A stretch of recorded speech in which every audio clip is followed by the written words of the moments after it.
Bismillahirrahmanirrahim. Assalamualaikum warahmatullahi wabarakatuh. Dan selamat siang.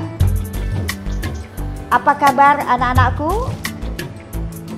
Ibu berharap semoga kalian semuanya berada dalam keadaan sehat walafiat.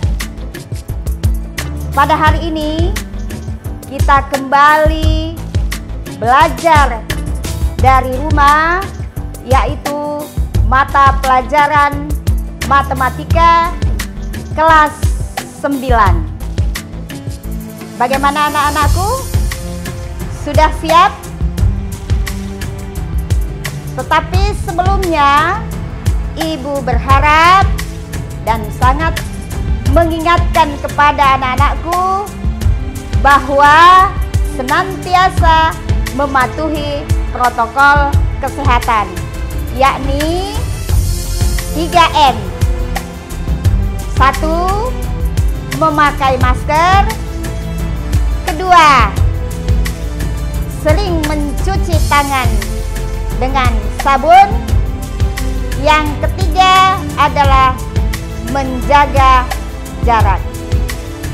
Baik anak-anakku, sudah siap belajar?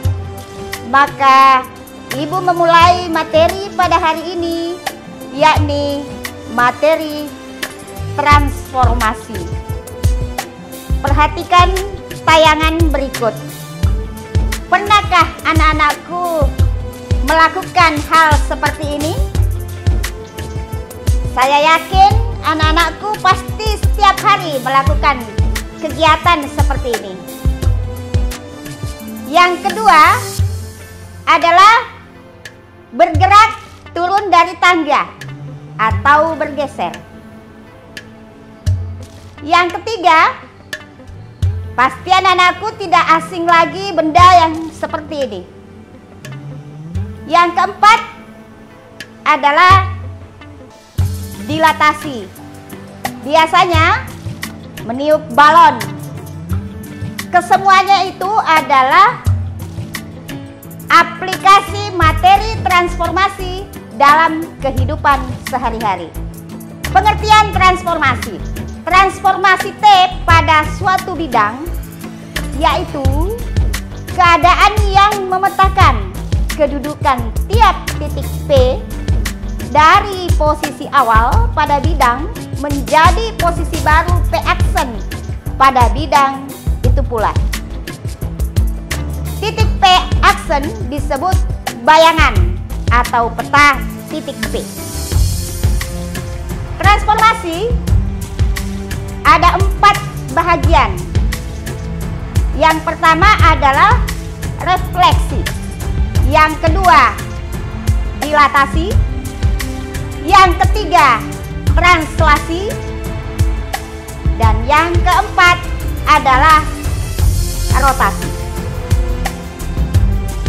Materi pada hari ini Ibu batasi, yakni refleksi.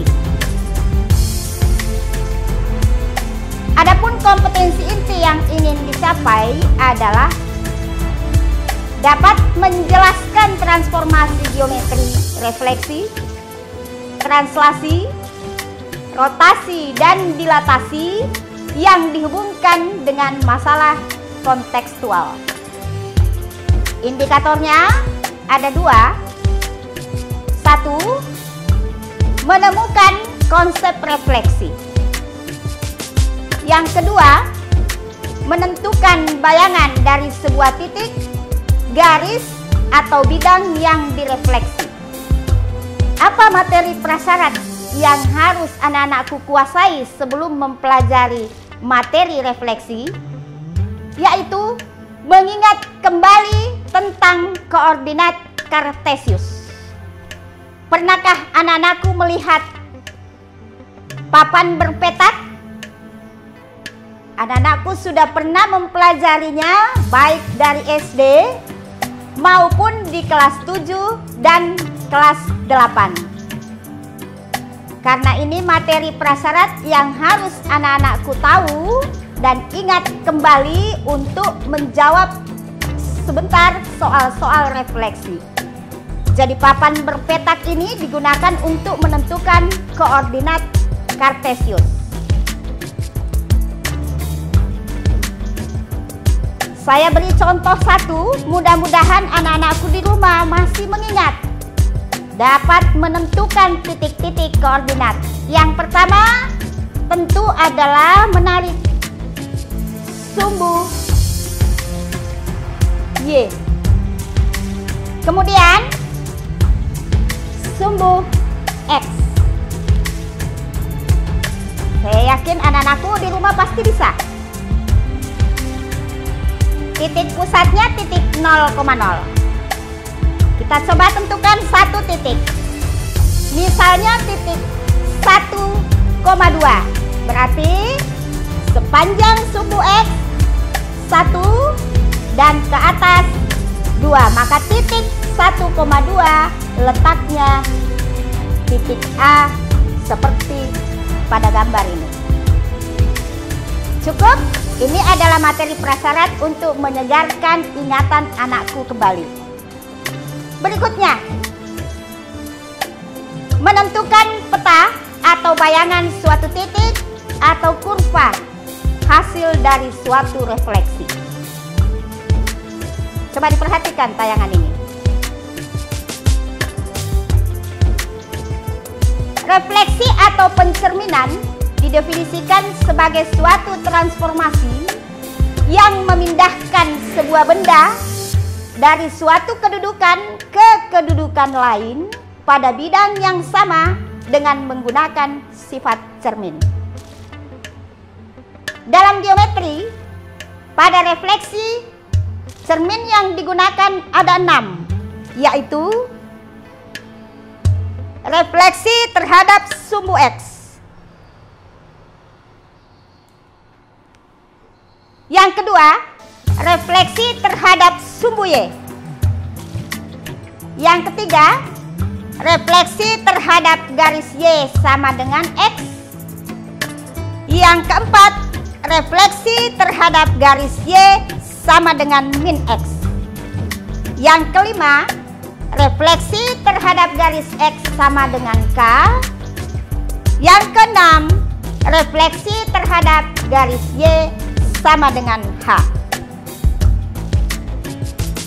Kita akan bahas bagaimana refleksi terhadap sumbu X.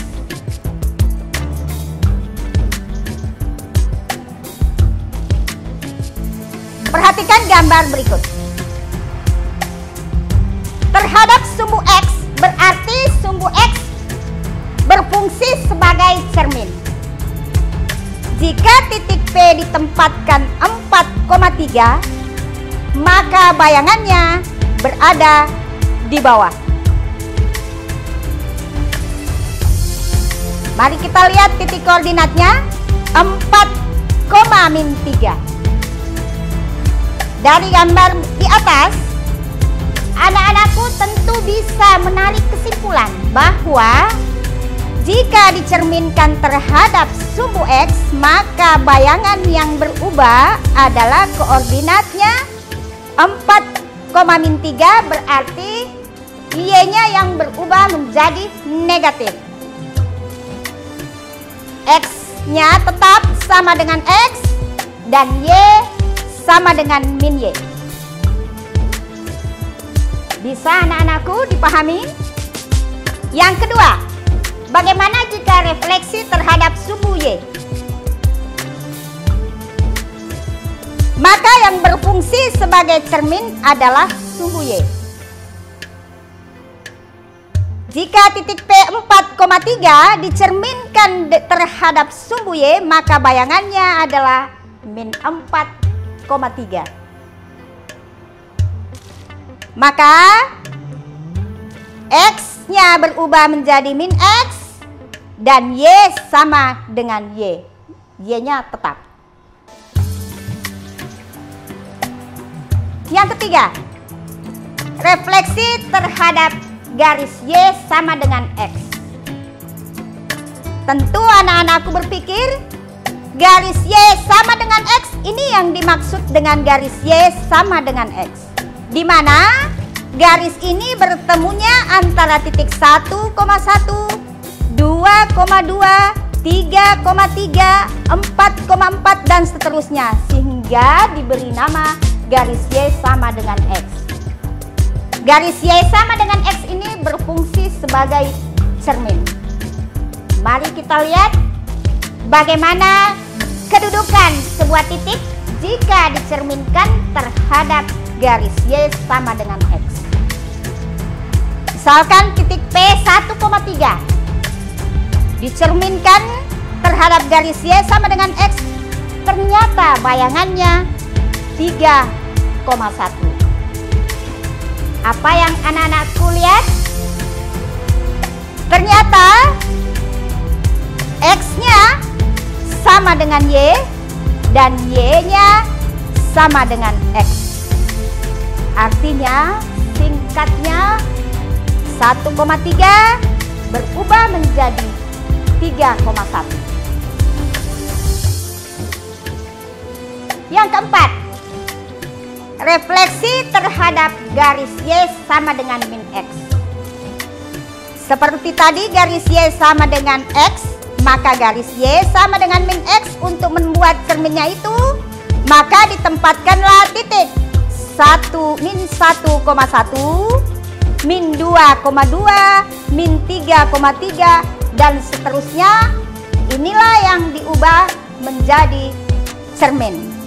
Maka yang dihasilkan adalah garis Y sama dengan min X.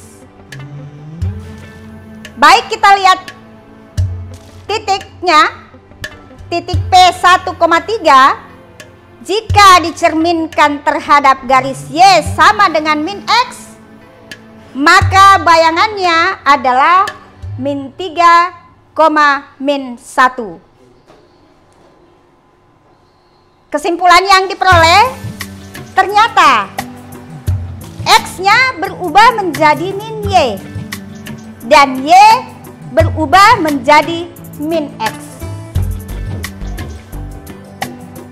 Bagaimana refleksi terhadap garis X sama dengan K?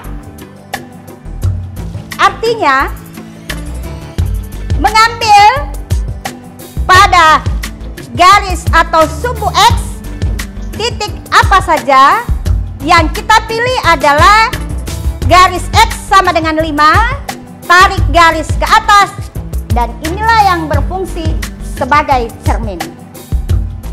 Bagaimana kedudukan sebuah titik jika dicerminkan terhadap sebuah garis?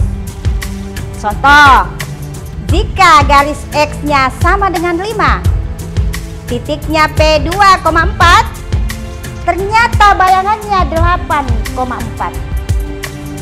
Di mana diperoleh 8? Perhatikan, ternyata diperoleh dari 2 kali cerminnya dikurangi dengan X. Kalau ibu tuliskan di papan ini, maka X sama dengan 2 kali 5 dikurangi 2 sama dengan 10 kurang 2 sama dengan 8. Dan hasilnya 8,4. 4 tetap tidak berubah, yang berubah adalah X. Itulah refleksi terhadap garis X sama dengan K. Contoh yang kita pilih jika garis X sama dengan 5. Yang keenam, refleksi terhadap garis Y sama dengan H. Seperti tadi pada garis X sama dengan K, maka kita memilih salah satu titik yang ada pada sumbu Y, kemudian ditarik garis, maka itulah yang berfungsi sebagai cermin. Pada gambar ini yang dipilih adalah garis Y sama dengan 1. Dengan menghitung titik P 6,4, bayangannya terletak pada P 6,2. 2. 6, min 2, 6-nya tetap, yang berubah adalah Y. Dari 4 berubah menjadi min 2.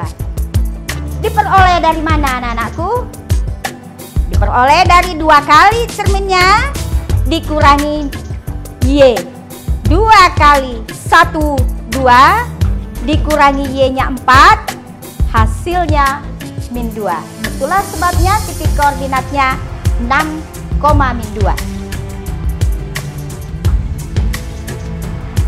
Contoh soal.